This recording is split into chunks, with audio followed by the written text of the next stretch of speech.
ഏതായാലും നമുക്ക് മഴ കൊള്ളാൻ പോകാം. നാട്ടികയിൽ മഴയില്ല എന്ന് പറയുന്നുണ്ട് ബാബു ടി.എസ്. മലപ്പുറത്ത് മഴയില്ല, നല്ല കാലാവസ്ഥയാണ് എന്ന് അലവി പറയുന്നുണ്ട്. ഇവിടെയും ഇല്ല എന്ന് അബ്ദുൾ മജീദ് പറയുന്നു. എവിടെയാണ് എന്ന് മനസ്സിലായില്ല മജീദ്.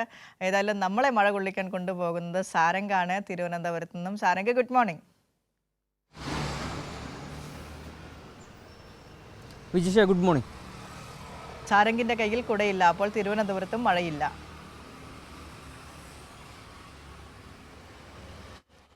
തീർച്ചയായും തിരുവനന്തപുരത്തും മഴയില്ല. ഒരു അന്തരീക്ഷം സമാനമായ, അതായത് മഴക്കാറൊന്നും ഇല്ലാതെ തെളിഞ്ഞു നിൽക്കുന്ന ഒരു അന്തരീക്ഷമാണുള്ളത്. എങ്കിൽ പോലും സംസ്ഥാനത്ത് ഇന്ന് പ്രത്യേക മഴ മുന്നറിയിപ്പുകൾ നൽകിയിട്ടില്ല എന്നുള്ളതാണ് ഒരു വലിയ കാര്യം. എങ്കിൽ പോലും മഴ തുടരുമെന്ന് തന്നെയാണ് കാലാവസ്ഥാ നിരീക്ഷണ കേന്ദ്രം പറയുന്നത്. അതായത് പ്രത്യേക അലേർട്ടുകളില്ല, എങ്കിൽ പോലും സംസ്ഥാനത്തിൻ്റെ വിവിധ ഭാഗങ്ങളിൽ ഒറ്റപ്പെട്ടതോ ഇടത്തരമായ മഴ ഉണ്ടാകും. വരും ദിവസങ്ങളിലും ഇത്തരത്തിൽ മഴ തുടരാൻ തന്നെയാണ് സാധ്യത. വരുന്ന ഒരാഴ്ചത്തേക്കും ഇത്തരത്തിൽ മഴ മുന്നറിയിപ്പ് ഇല്ല എന്നുള്ളതാണ് ഒരു പ്രത്യേകത. അതുപോലെ തന്നെ ഈ തിരുവനന്തപുരം മുതൽ കൊല്ലം വരെയുള്ള തീരദേശ മേഖലകളിൽ കടലേറ്റത്തിന് സാധ്യതയുണ്ടെന്ന് കാലാവസ്ഥ നിരീക്ഷണം മുന്നറിയിപ്പ് നൽകുന്നുണ്ട്. അതുപോലെ തന്നെ ഈ തീരദേശ മേഖലകളിലൊക്കെ തന്നെ ഈ 40 മുതൽ 50 വരെ വേഗതയിൽ കാറ്റ് വീശാനും ഉള്ള സാധ്യതയും മുന്നറിയിപ്പായി നൽകുന്നുണ്ട്. എന്തായാലും ജില്ലാ ഭരണകൂടവും അതുപോലെ തന്നെ ദുരന്ത നിവാരണ അതോറിറ്റിയൊക്കെ വേണ്ട ജാഗ്രതാ നിർദ്ദേശങ്ങൾ പാലിച്ചു പോകുന്നുണ്ട്. കാരണം സാഹചര്യങ്ങൾ ഇങ്ങനെയാണെങ്കിൽ പോലും ഏത് സമയത്തും മാറി മറിയാവുന്ന ഒരു അന്തരീക്ഷമാണുള്ളത്. എങ്കിൽ പോലും ഇത്തരത്തിൽ വേണ്ട നിർദ്ദേശങ്ങളൊക്കെ പാലിച്ചിട്ടുണ്ട്. അതായത് മലയോര മേഖലകളിലും അതുപോലെ തന്നെ താഴ്ന്ന ഇടങ്ങളിലൊക്കെ വേണ്ട നിർദ്ദേശങ്ങൾ പാലിച്ചിട്ടുണ്ട്.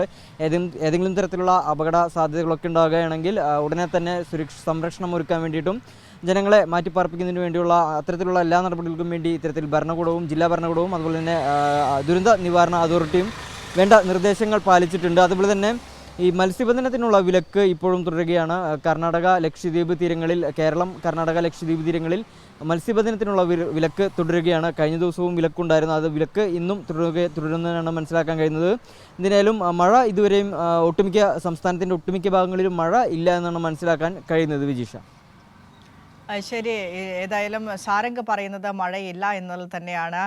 മഴ ഉണ്ടായാലും പ്രശ്നമാണ്, മഴയില്ലെങ്കിലും പ്രശ്നമാണ്. സാധാരണഗതിയിൽ നമ്മൾ മലയാളികൾ വലിയ ബുദ്ധിമുട്ടുകളൊന്നും സഹിക്കാൻ പൊതുവെ ഇഷ്ടപ്പെടാത്തവരാണ്. വലിയ മഴയായാലും നമുക്ക് പ്രശ്നമാണ്, മഴയില്ലെങ്കിലും നമുക്ക് പ്രശ്നമാണ്. മഴയില്ലെങ്കിൽ പറഞ്ഞുകൊണ്ടിരിക്കുക, അയ്യോ ഒരു മഴ കിട്ടിയിരുന്നെങ്കിൽ നന്നായിരുന്നു, ഭയങ്കര ചൂടാണ്, ചൂട് സഹിക്കാൻ പറ്റുന്നില്ല എന്ന്. മഴയാണെങ്കിൽ എത്ര ദിവസമായി ഈ മഴ പെയ്യാൻ തുടങ്ങിയിട്ട്, ഒന്ന് നിർത്തിക്കൂടെ, സൂര്യ ഇടപെടുക എന്നൊക്കെ പറയുന്ന രീതിയിലേക്ക് കാര്യങ്ങളൊക്കെ എത്തിച്ചേരും. അപ്പോൾ ഏതായാലും നിലവിൽ സംസ്ഥാനത്ത് ഒരു ജില്ലയിലും മഴ മുന്നറിയിപ്പുകളില്ല, എങ്കിൽ പോലും പരക്കെ മഴ പെയ്യാൻ സാധ്യതയുണ്ട് എന്ന് പറഞ്ഞു വെക്കുന്നുണ്ട് കേന്ദ്ര കാലാവസ്ഥാ നിരീക്ഷണ കേന്ദ്രം. പ്രത്യേകിച്ച് കടലോര പ്രദേശങ്ങളിൽ കടലേറ്റത്തിന്, കടൽക്ഷോഭത്തിന് സാധ്യതയുണ്ട്. മത്സ്യബന്ധനത്തിന് വിലക്ക് ഏർപ്പെടുത്തിയിട്ടുണ്ട്. ട്രോളിംഗ് ഒക്കെ കഴിഞ്ഞ് വന്ന മത്സ്യബന്ധനം തുടങ്ങുന്ന ഒരു സാഹചര്യമാണ്. ചെറുവള്ളങ്ങളൊക്കെ കടലിൽ പോയി തുടങ്ങി മത്സ്യങ്ങളൊക്കെ പിടിച്ചുകൊണ്ട് വരുന്ന ഒരു സമയമാണ്. അപ്പോഴാണ് ഇത്തരത്തിലുള്ള മുന്നറിയിപ്പുകളും നിലനിൽക്കുന്നത്. ഏതായാലും മത്സ്യത്തൊഴിലാളികൾ ഇത്തരത്തിലുള്ള മുന്നറിയിപ്പുകളൊന്നും അവഗണിക്കാതിരിക്കുക, സുരക്ഷിതരായി കടലിൽ പോയി മടങ്ങിയെത്തുക.